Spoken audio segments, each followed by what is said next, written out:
Vamos a invitar al doctor Carlos Castañeda Barba. El doctor es médico de la Clínica El Golf. El tema de su exposición, ¿qué es la miastenia? Tipos y tratamiento. Tiene la palabra el doctor Castañeda. Bienvenido.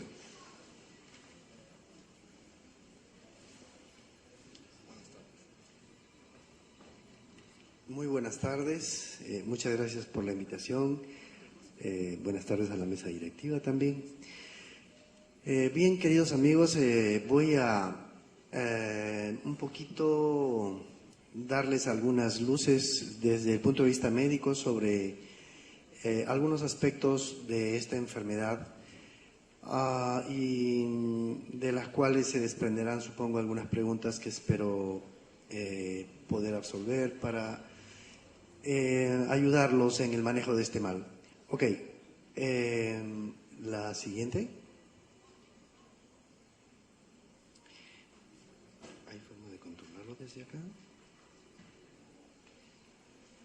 Ok, ¿qué es la miastenia gravis? Es una enfermedad neuromuscular, es decir, que ataca al sistema complejo del nervio y el músculo que produce el movimiento de nuestro cuerpo. Es autoinmune, sí, porque se trata de una alteración inmunológica, se trata de una alteración de nuestro sistema de defensas, que en vez de defendernos, nos ataca. Y es una enfermedad crónica también porque no conocemos cómo curarla, pero sabemos que siendo esta una enfermedad autoinmune, por ese camino de control de la reacción inmunológica es que está el tratamiento y que puede permitir a las personas desarrollar una vida más o menos normal. La enfermedad es en esencia debilidad muscular, debilidad de los músculos voluntarios, que se presenta a veces de manera progresiva, a veces de manera súbita, y que a lo largo de la vida afecta a las personas que la sufren. Hay más o menos circunstancias en las que se presenta, y es que después de que hacemos un esfuerzo, si hablamos del día, más bien por la tarde o noche, o cuando estamos agotados en la mañana, habitualmente, o después de haber hecho un reposo, la fuerza mejora, pero cuando hacemos esfuerzos, progresivamente vamos perdiendo fuerza y se manifiesta la enfermedad.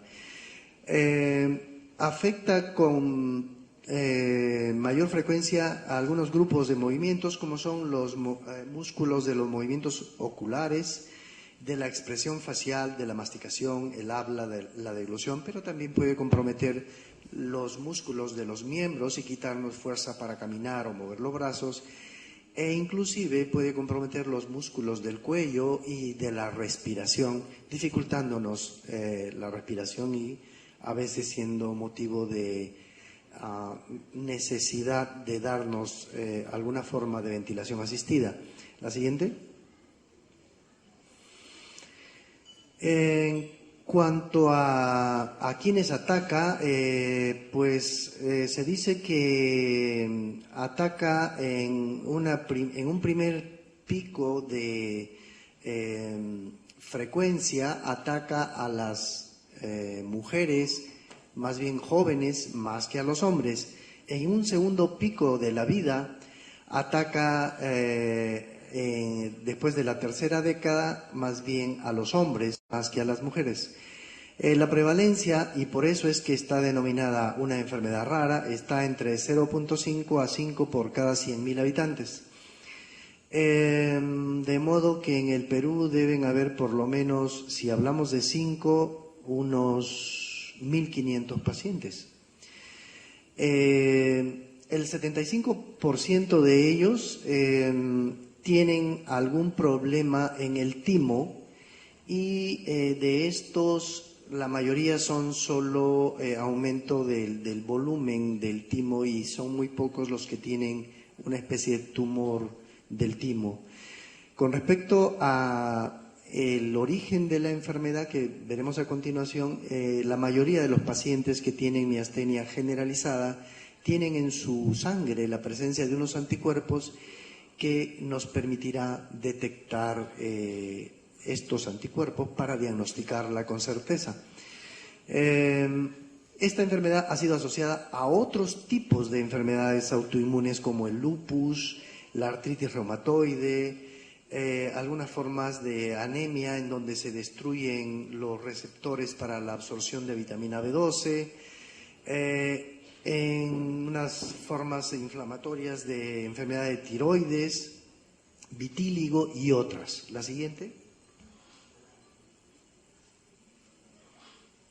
Esta figurita es la que nos muestra cómo es que el nervio puede mover al músculo. Donde dice célula nerviosa, esa celulita amarilla es la neurona. Y esta, cuando se trata de una neurona motora, entonces tiene un cable que se llama axón, que configura lo que conocemos nosotros como nervio cuando se juntan muchos axones. Estos van a entrar en contacto con el músculo y en el recuadro superior de la derecha se ve íntimamente como ese nervio de color amarillito tiene una terminal que se va a conectar con esas terminaciones del músculo, y en esa hendidura es que se encuentran estos receptores para la sustancia que viene del nervio, que es la acetilcolina, y que permitirá la contracción muscular y la fuerza de nuestros músculos voluntarios. Entonces, en la figura inferior del lado derecho, ustedes ven que casi están aplanadas esas rugosidades, que casi no hay receptores, y entonces eso determina que se pierda la fuerza. Y es así como se explica esta enfermedad. ¿Qué es lo que ocasiona que se pierdan estos receptores? Justamente ese fenómeno inmunológico, ese ataque autoinmune en donde se destruyen estos receptores. La siguiente. Los síntomas, como dije antes, son esencialmente debilidad muscular, y los músculos que pierden fuerza son aquellos que dependen de nuestra voluntad. Puede ocurrir en episodios a lo largo de la vida en donde podemos estar expuestos a diferentes factores que pueden ser denominados como desencadenantes, como son las infecciones, el estrés, la fiebre, algunos medicamentos, y este puede iniciarse de manera lenta, poco perceptible al comienzo, hasta hacerse más manifiesta o iniciarse súbitamente como una debilidad global grave. Los síntomas entonces varían en tipo y en gravedad, pero en la mayoría de los pacientes los músculos afectados están alrededor de los párpados, que causa visión doble, lo de los movimientos oculares. También hay dificultad para la deglución, debilidad para la marcha, para el movimiento de los brazos, el cuello, el respirar inclusive, etc. Las personas se cansan con facilidad, y una de las quejas más comunes es esa, fatiga. La siguiente. Una clasificación sencilla de la miastenia gravis, se le llama miastenia gravis por un término latín y griego que dice que es una debilidad grave, pero en esencia no siempre es esa la manifestación, una debilidad grave. Sin embargo, pueden llegar a extremos que sí amenazan la vida y que requieren internamiento del paciente e intubación, como ocurrió con nuestro testimonio. Esta enfermedad en la mayoría de los casos es generalizada, de modo que afecta los músculos de brazos y piernas, inclusive los de la cara, la deglución, etc. Hay un 20% de pacientes en los que solo se afectan los movimientos oculares y ahí queda la enfermedad confinada a solo eso, un problema, una debilidad para el movimiento de los ojos y los párpados y no se afecta al resto del cuerpo. Hay una forma rara de miastenia congénita en la que hay una transmisión genética en donde si no hay formación o hay insuficiente desarrollo de los receptores de acetilcolina. La miastenia neonatal es un fenómeno transitorio en el cual el recién nacido recibe a través de la sangre materna los anticuerpos de la mamá y por unos días o semanas tiene una miastenia, una debilidad muscular, pero que posteriormente esta desaparece de manera espontánea. La siguiente. ¿Cuáles son los exámenes que con mayor frecuencia se piden para un paciente que tiene esta enfermedad? Bueno, para confirmar el diagnóstico hay en primer lugar la historia del paciente, el ojo acucioso del médico clínico que examina y plantea el diagnóstico y a continuación vienen algunos exámenes que pueden ayudar. Por ejemplo, la prueba de tensilón es un examen en el que se le inyecta al paciente una sustancia cuando se sospecha de miastenia ocular y entonces él rápidamente mueve los ojos de manera normal o casi normal, con una mejoría notable por lo menos, y eso nos permite hacer el diagnóstico de miastenia ocular. El otro es el test de estimulación repetitiva, que es un examen que está dentro del grupo de los exámenes que se denominan electromiografía y neuroconducción, en donde se hacen estimulaciones con descargas repetitivas de corriente y se mide la altura de las ondas que se generan en el músculo y estas van cayendo, por eso le llaman también prueba de decremento. La otra es también parte de la electromiografía, es un examen con una aguja especial que busca algunas características eléctricas anormales en el músculo. La número 4 es muy importante, está mencionada antes y es bastante certera para establecer el diagnóstico, para confirmar la sospecha clínica. En el 85% de los pacientes que tienen miastenia generalizada es positiva. Hay un 15% en los que no y es el porcentaje mucho menor en los pacientes que tienen miastenia ocular. La resonancia magnética y la tomografía son utilizadas para investigar si hay presencia de tejido aumentado en el timo o si hay tumor de timo. Las pruebas respiratorias suelen ser útiles para determinar, hecho el diagnóstico, cuál es la capacidad respiratoria en ese momento del paciente y a lo largo de su evolución ir viendo si se va deteriorando o si se mantiene estable o mejora. La siguiente. Tratamientos. Los tratamientos están establecidos en base a el tipo de miastenia, los síntomas del paciente y la severidad de sus síntomas. Cuando hablamos de miastenia gravis podemos hablar, como hasta ahora, de, digamos, una enfermedad que evoluciona con episodios de empeoramiento y de mejoría que pueden ser hasta espontáneos. Pero hay también momentos en donde la debilidad es tan severa que no hay ni siquiera fuerza para poder respirar. A eso le llamamos crisis miasténica.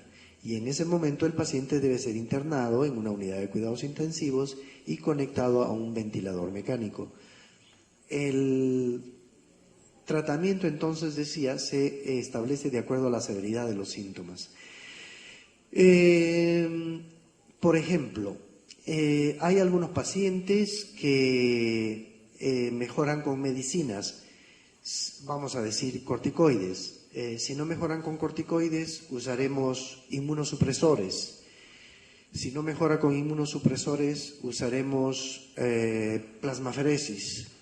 Si no mejora con plasmaferesis, usaremos otras cosas. La plasmaferesis generalmente se usa para pacientes que han sido tratados o que están en un momento de crisis miasténica, en la que han fallado otros tratamientos.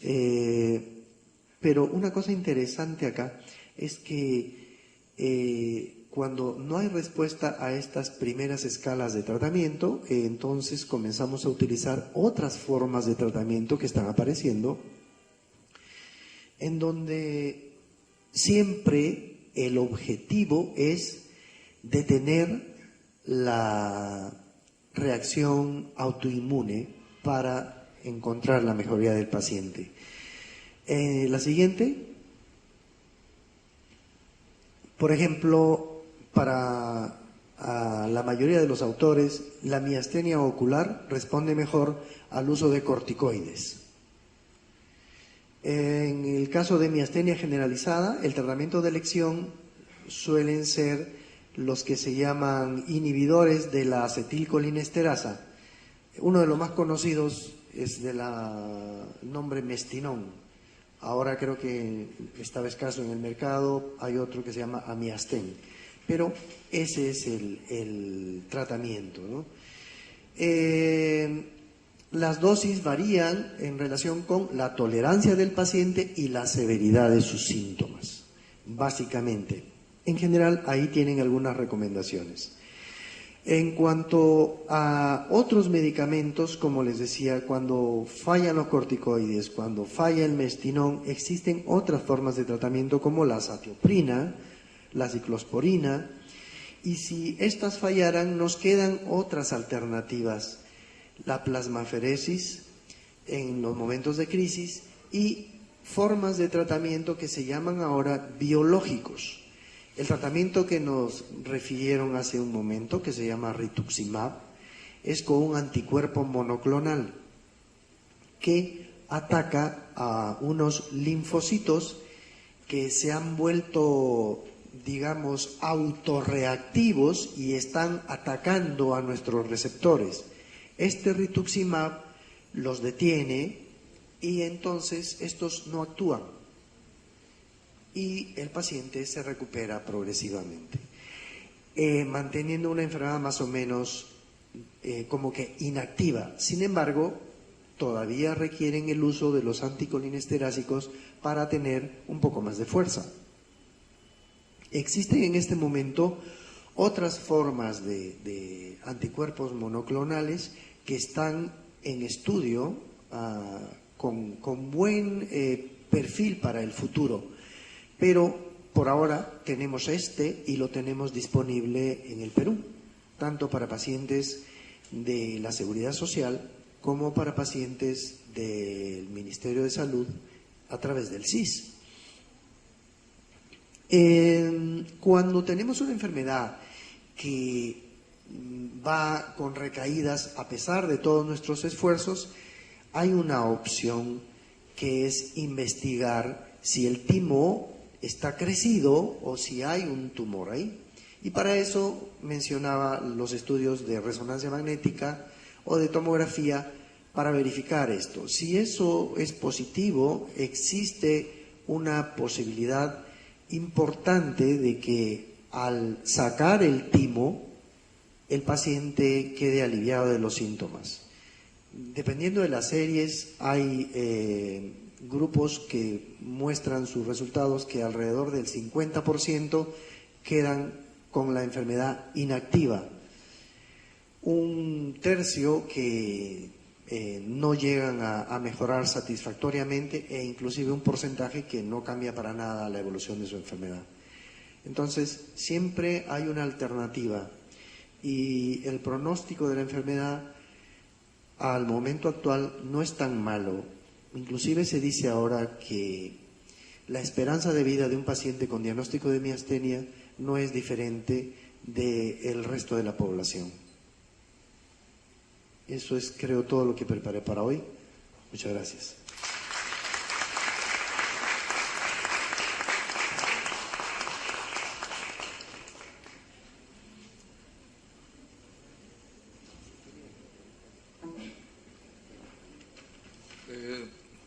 ¿Habría alguna pregunta para el señor expositor, el doctor Zúñiga? Dos preguntas para el doctor Castañeda. ¿Alguna pregunta antes que...? ¿Perdón?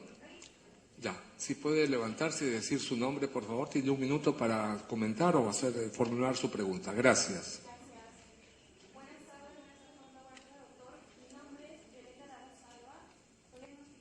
Tengo 34 años de edad, me diagnosticaron miastenia gravis ocular a los 18 años, progresivamente tengo miastenia gravis.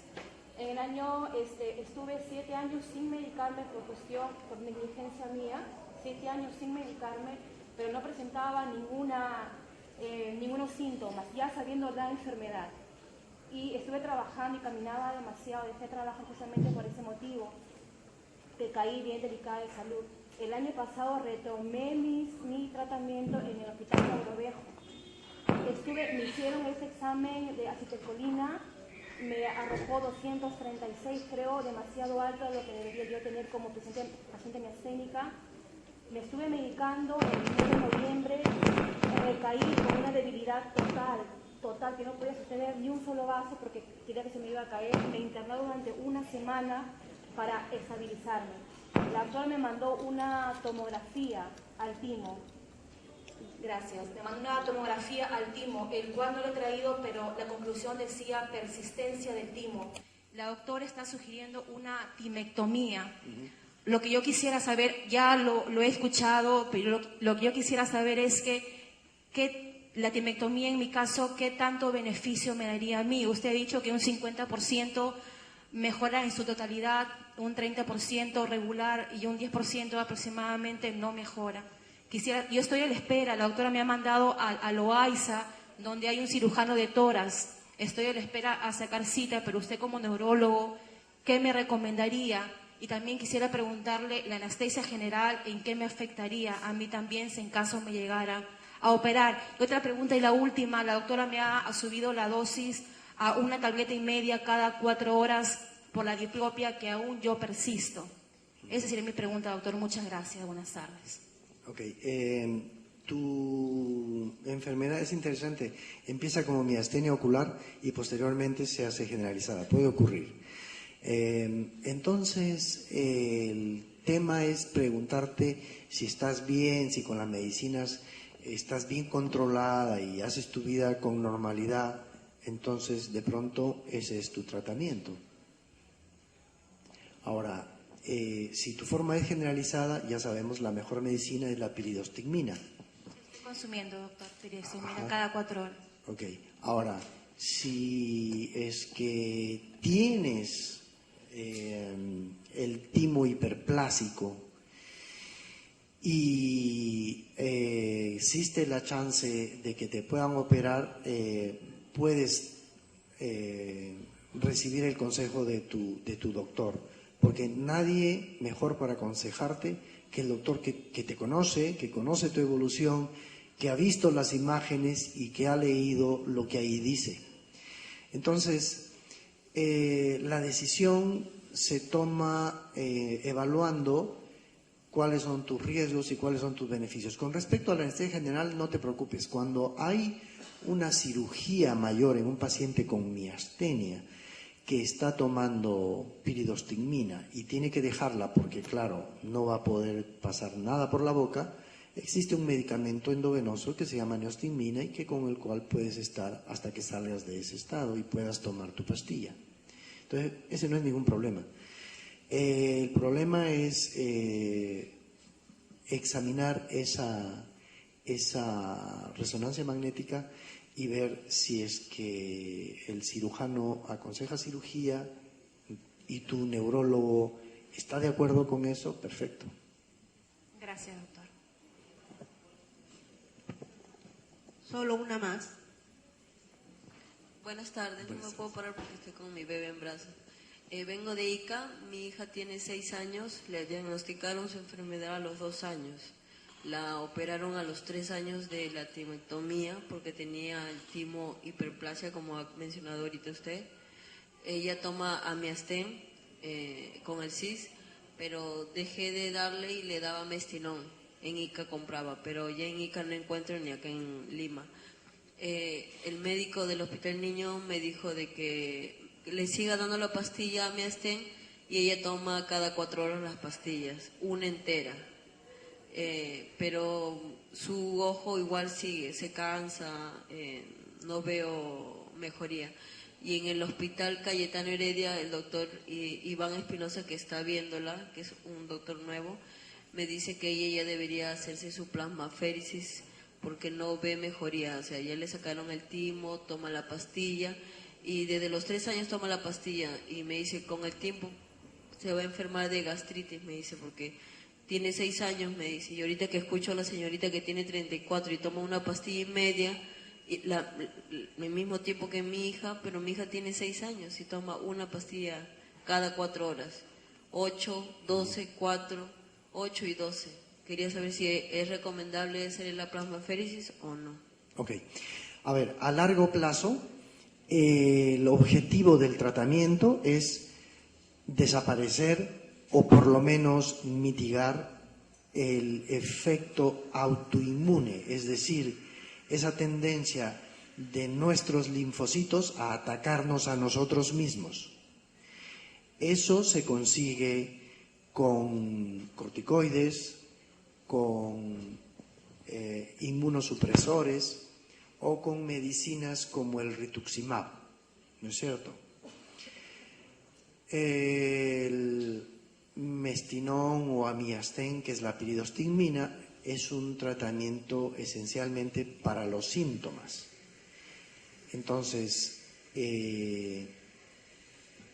no sé, veo acá al doctor Zúñiga y yo sé que por recomendaciones en general dejan el tema de la timectomía para más adelante habitualmente, no tan pequeños, pero el objetivo seguramente era inhibir la enfermedad autoinmune.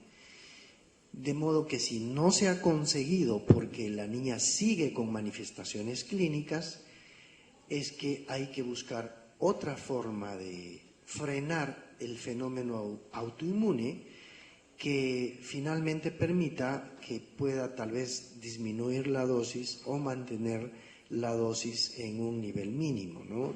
Me refiero al mestinón o amiastén. La plasmaféresis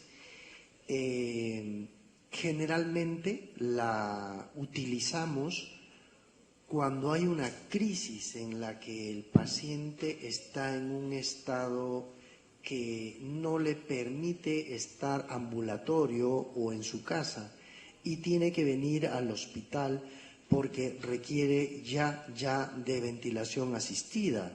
Entonces, ahí es donde se utiliza la plasmaféresis porque es un procedimiento invasivo, no es sencillo. Es como hacer una diálisis, ¿no es cierto?, en donde hay un poco de recambio plasmático. Entonces, no es algo sencillito que se haga como que una vez al mes como tratamiento de sostén. Difícilmente se hace eso. Hay otras formas, digamos, que tienen similar eficacia y costo, y que son más manejables, como el uso de las inmunoglobulinas, ¿no es cierto? Las inmunoglobulinas más o menos están en el nivel de acción de la plasmaféresis y es un tratamiento de mantenimiento a largo plazo que bloquea el fenómeno autoinmune, pero hay que sostenerlo a largo plazo. Entonces, hay varias formas de tratamiento. De pronto, preguntar, ¿qué tal las inmunoglobulinas, doctor? Anótelo. Ok, muchas gracias. Buenas tardes.